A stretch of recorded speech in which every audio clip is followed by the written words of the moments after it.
ရက်ဆက်လွန်တဲ့တရုတ်ကဆရာမကလေးတို့ရေဒါကလေးတို့ရဲ့တရုတ်ဘာသာစကားသင်မဲ့ဆရာမအသက် Miss Lisa နော်ကောင်းကောင်းမွန်မွန်နဲ့စိတ်ပါလက်ပါစသင်ကြနော်ငါစီနေတို့နဲ့ပတ်သက်ပြီးတော့တိုင်စာမရောက်စင်နေကြလားဟုတ်ကဲ့ပါဆရာကြီးအဲ့လိုပြောပြီးတော့အเจ้าကြီးအားစာသင်ခန်းထဲကနေထွက်သွားပါတယ်ကလေးတွေကလည်းအရန်စိတ်လှရှားနေကြပါတယ်ဆရာမကိုလည်းမေးခွန်းတွေတစ်ခုပြီးတစ်ခုမေးကြပါတယ်ဆရာမလီစာလည်းပျော်ပျော်ရွှင်ရွှင်နဲ့တရုတ်ဘာသာစကားအကြောင်းနေတန်းလေးပြောပြနေပါတယ်အဲ့ဒီအချိန်မှာတရုတ်ဆရာမကလီစာကနေရန်ပေါ်မှာအိမ်မြောင်တစ်ကောင်တွေ့သွားပါတယ်စာသင်ခန်းထဲမှာရှိတဲ့ပိုးကောင်သေးလေးတွေကိုအားရပါရစားတော့ပြီးတော့အဲ့ဒီအိမ်မြောင်ကြီးကတုတ်ပြဲနေပါတယ်အဲ့ဒါအမြင်တော့ဆရာမလီစာရဲ့ပါဇက်ကနေတရီရီစီးကြလာပါတယ်အိုးကောတော်တော်ကြီးရဲ့အိမ်မြောင်ကြီးပဲဒုက္ခနာကိုယ်ထဲမှာအသားတွေအများကြီးရှိနေမှာစားလိုက်ရင်တိတ်ကိုအရသာရှိမှာပဲဒီနေ့တော့ငါဒီအိမ်မြောင်စားကိုစားပြမယ်လီစာအတန်ကြီးနဲ့ကလေးတွေအခုလိုလမ်းអော်ပါတယ်ကလေးတို့ရေအမေးပြေတွေတော်တော်များနေပြီအကောင်လုံးကုန်းစာကိုထုတ်ပြီးတော့ခေါင်းငုံပြီးတော့စားကြကြတော့ကလေးတွေလည်းဆရာမပြောတဲ့အတိုင်းစာအုပ်ထုတ်ပြီးတော့ခေါင်းငုံကစားကြနေကြပါတယ်ဘယ်ကလေးမှနေရပုံအာရုံရှိမနေပါဘူးအဲဒီအချိန်မှာအခွင့်ကောင်းရတာနဲ့လီစာကအိမ်မြောင်ဖမ်းပြီးတော့သူမရဲ့အိတ်ထဲထည့်လိုက်ပါတယ်လီစာကတရုတ်နိုင်ငံကနေအိန္ဒိယနိုင်ငံကိုလာခဲ့တာဖြစ်ပါတယ်အိန္ဒိယရောက်တာနဲ့သူမတရုတ်စာသင်တဲ့ဆရာမအလုပ်ကိုရှောက်ခဲ့တာဖြစ်ပါတယ်ဒါပေမဲ့လီစာကအိမ်မြောင်နေပိုးဟတ်တွေမွေတွေစားတယ်ဆိုတာတော့ကလေးတွေမသိကြပါဘူးအဲ့ဒါတွေကိုကလေးတွေသိသွားရင်ဘာဖြစ်သွားကြမလဲဆိုတာသိချင်တော့ဒီပုံမြင်လေးကိုအဆုံးထိနားထောင်ပေးကြပါနော်အိန္ဒိယနိုင်ငံကိုလာဖို့လီစာကအိန္ဒိယနိုင်ငံသားရာဟူနဲ့လက်ထပ်ခဲ့ပါတယ်ရာဟူကစီးပွားရေးကိစ္စတစ်ခုနဲ့တရုတ်နိုင်ငံကိုသွားခဲ့တာပါသူကတရုတ်နိုင်ငံမသွားခင်တော့သူ့ရဲ့အမေကအခုလိုပြောပါတယ်ဒါရီတရုတ်နိုင်ငံရောက်ရင်တရုတ်ကောင်မလေးနဲ့လက်မထပ်မိစေနဲ့နော်အမေသားနဲ့လက်ထပ်ပြီးဖို့တင့်တော်တဲ့မင်းကလေးတွေ့ထားပြီးပြီဒါအိန္ဒိယကိုပြန်ရောက်တာနဲ့အဲ့ဒီမင်းကလေးနဲ့တောင်းမင်္ဂလာဆောင်ပေးမယ်အမေရဲ့စိတ်မပူပါနဲ့ဒါအိန္ဒိယကိုပြန်လာပြီးတော့အမေသဘောတူထားတဲ့မင်းကလေးနဲ့ပဲလက်ထပ်မှာပါအဲ့လိုပြောပြီးတော့ရာဟူကတရုတ်နိုင်ငံကိုထွက်သွားပါတယ်ဒါပေမဲ့နှလုံးသားဖြစ်လာတဲ့အချက်ကိုလည်းဘယ်သူမှတားဆီးနိုင်စွမ်းမရှိပါဘူးတရုတ်နိုင်ငံကိုရောက်တော့ရာဟူကကျင်ကျော်ရုံးလို့ခေါ်တဲ့ကောင်မလေးတယောက်ကိုချက်မိသွားပါတယ်ဘလောက်တောင်ချက်မိသွားလဲဆိုရင်မကြခင်မှာပဲရာဟူကသူမနဲ့မင်္ဂလာဆောင်လိုက်တယ်ဒီနေ့ကစပြီးတော့နေကငါမိမဖြစ်သွားပြီဒါပေမဲ့ငါနေ့ကိုချင်းကျော်ရုံးလို့ခေါ်လို့မဖြစ်နိုင်ဘူးဒီနေ့ကစပြီးတော့နေ့နာမည်ကလီစာဖြစ်သွားပြီကောင်းပါပြီရာဟူရဲ့ရှင်စိတ်တိုင်းကြဖြစ်စီရပါမယ်လီစာဘလို့နီးနဲ့ပဲဖြစ်ဖြစ်အိန္ဒိယကိုလာချင်နေတယ်ဆိုတာရာဟူခင်ဗျာမသိပါဘူးသူမတရုတ်နိုင်ငံမှာလူသက်သမားတယောက်ဖြစ်ပြီးရဲလက်ကနေလုံအောင်ထွက်ပြေးနေတာပါတရုတ်နိုင်ငံကစာတင်ကျောင်းတစ်ခုမှာသူမကလေးတယောက်ကိုရိုက်ရိုက်ပြီးတော့တပ်ပစ်ခဲ့ပါတယ်အဲ့ဒီကြောင့်မို့လီစာကအိန္ဒိယကိုထွက်ပြေးချင်နေတာပါအဲ့ဒါကြောင့်သူမကရာဟူကိုထောင်ချောက်ဆင်ခဲ့တာပါတနာစရာကောင်းတဲ့ရာဟူလေးကတော့လီစာကိုအတော်လေးချက်မိသွားတယ်တနေ့ကျတော့ရာဟူကလီစာကိုခေါ်ပြီးတော့အိန္ဒိယကိုပြန်လာခဲ့တယ်ရာဟူရဲ့အမေချန်ကီကတော့ဒီမင်္ဂလာပွဲကိုဘယ်လိုမှလက်မခံနိုင်ပါဘူးဒါပေမဲ့လည်းသူမရဲ့သားလေးစိတ်ချမ်းသာဖို့အတွက်လီစာကိုသူမရဲ့အိမ်မှာပေးနေလိုက်ပါတယ်ဒါပေမဲ့နောက်ရက်ကစပြီးတော့အိမ်မှာတိုက်ပွဲကြီးစပါတော့တယ်ကျမအိမ်မြောင်နေပိုးဟတ်တွေပဲစားချင်တာဒီလိုဟင်းသီးဟင်းရွက်တွေကျမမစားနိုင်ဘူးဒါပေမဲ့အမေတို့ကတက်တက်လို့စားတဲ့သူပါချွေးမလေးရဲ့အဲ့လိုမျိုးတွေအမေတို့မစားဘူးဟုတ်တယ်လီစာနေမဲပြောတော့အဲ့ဒါတွေမစားတော့ဘူးဆိုဒါပေမဲ့ကျမအဲ့ဒါတွေကိုမစားဘဲမနေနိုင်ဘူးလေကျမအဲ့ဒါတွေပဲစားချင်တယ်တိုက်ပွဲကဘလောက်ပြန်ထန်လဲဆိုတော့လက်ထပ်ပြီးတော့2လကြာမှပဲရာဟူနဲ့လီစာတို့ကကွာရှင်းပြတ်ဆဲခဲ့ကြပါတယ်လီစာလည်းအိမ်ပေါ်ကနေလမ်းဘေးရောက်သွားခဲ့တယ်ငါခုဘာလို့ရောက်ရမလဲဘလို့နီးနဲ့ပဲဖြစ်ဖြစ်ငါဝမ်းစာကိုတော့ရအောင်ရှားမယ်ဒီလိုလုပ်မယ်ကျောင်းတစ်ကျောင်းမှာဆရာမလျှောက်ကြည့်မယ်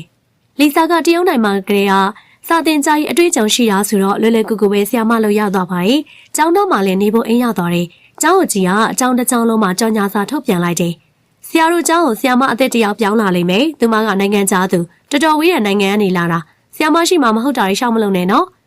နိုင်ငံခြားဆရာမလို့ကြားတာနဲ့ကလေးတွေအားလုံးကဝမ်းသာကြပါတယ်ဘာလို့လဲဆိုရင်တင်နေကြဆရာမတွေကသူတို့တွေအတွက်တော့တော်တော်လေးယုံနေကြပါပြီ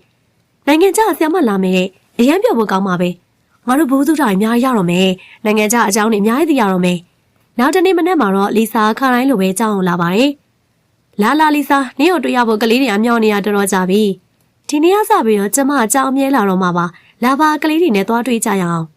ကျောင်းကြီးလည်းလီစာကိုစာသင်ခန်းထဲခေါ်သွားတယ်ကလေးတို့ရေဒါကလေးတို့ရဲ့တရုတ်ဘာသာစကားသင်မဲ့ဆရာမအသက် Miss Lisa နော်ကောင်းကောင်းမွန်မွန်နဲ့စိတ်ပါလက်ပါစာသင်ကြငါစီနင်တို့နဲ့ပတ်သက်ပြီးတော့တိုင်စာမရောက်စင်နေကြလားဟုတ်ကဲ့ပါဆရာကြီးဟဲ့လို့ပြောပြီးတော့ကျောင်းကြီးဟာစာသင်ခန်းထဲကနေထွက်သွားပါတယ်ကလေးတွေကလည်းအရင်အောင်စိတ်လှရှာနေကြပါတယ်ဆရာမကလည်းမိကုန်းနေတစ်ခုပြီးတစ်ခုမေးရဲ့ဆရာမလီစာလည်းပျော်ပျော်ရွှင်ရွှင်နဲ့တရုတ်ဘာသာစကားအကြောင်းနှီးတန်းလေးပြောပြလိုက်တယ်အဲဒီအချိန်မှာရုတ်တရက်ဆရာမလီစာနေရပေါ်မှာအိမ်မြောင်တစ်ကောင်တွေ့သွားတယ် စာသင်ခန်းထဲမှာရှိတဲ့ပိုးကောင်တသေးလေးတွေအားရပါရစားပြီးတော့အိမ်မြောင်ကြီးကဝါတုတ်ပြန်နေရဲ့အဲ့ဒါမြင်တော့ဆီယမလီစာပါဇက်ကတရေစီးကြလာတယ်။အိုးကောတော်တော်ကြီးအိမ်မြောင်ကြီးပဲသူခန္ဓာကိုယ်ထဲမှာအသားတွေအများကြီးရှိနေမှာစားလိုက်သိကောက်ရတာရှိမှာပဲဒီနေ့တော့ငါဒီအိမ်မြောင်ကိုပဲစားပြမယ်ဟာဟာ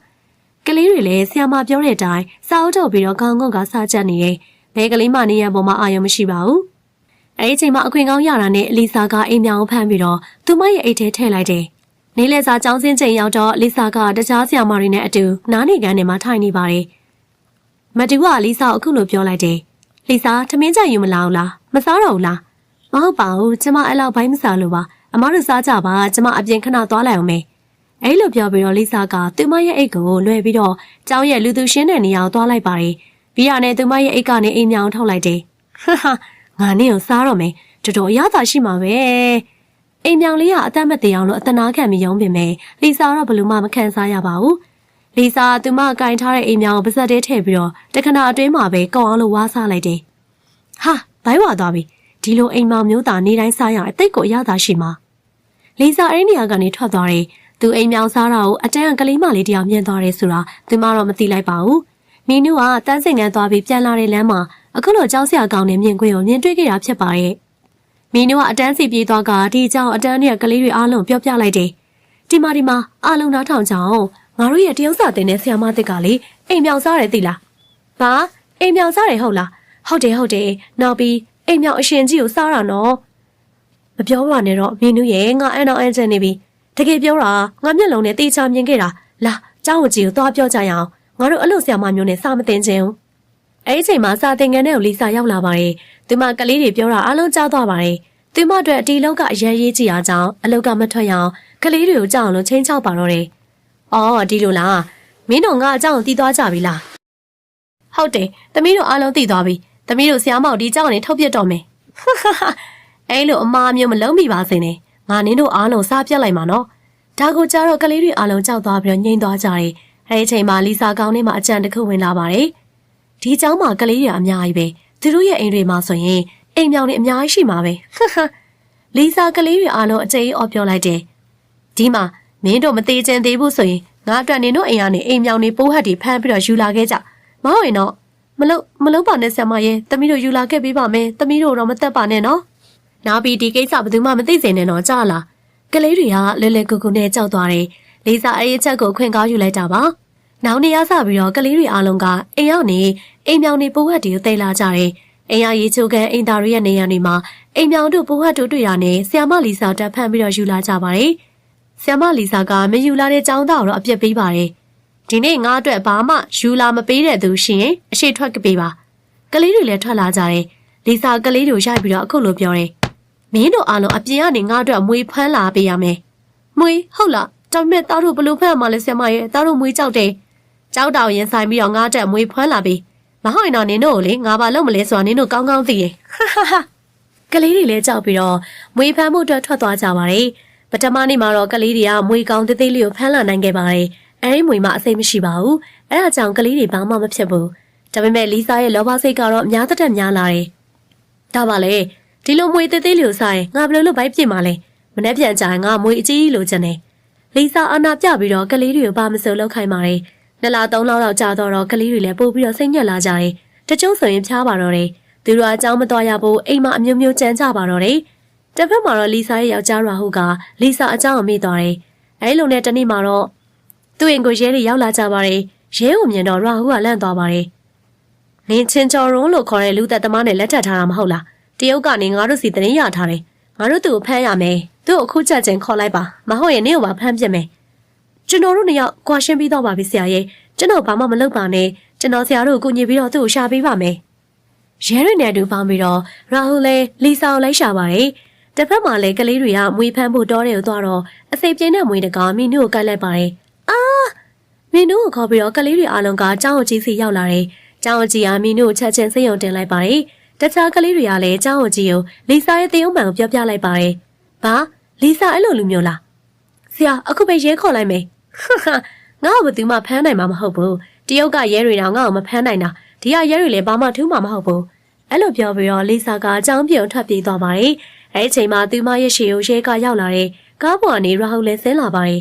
သူပဲ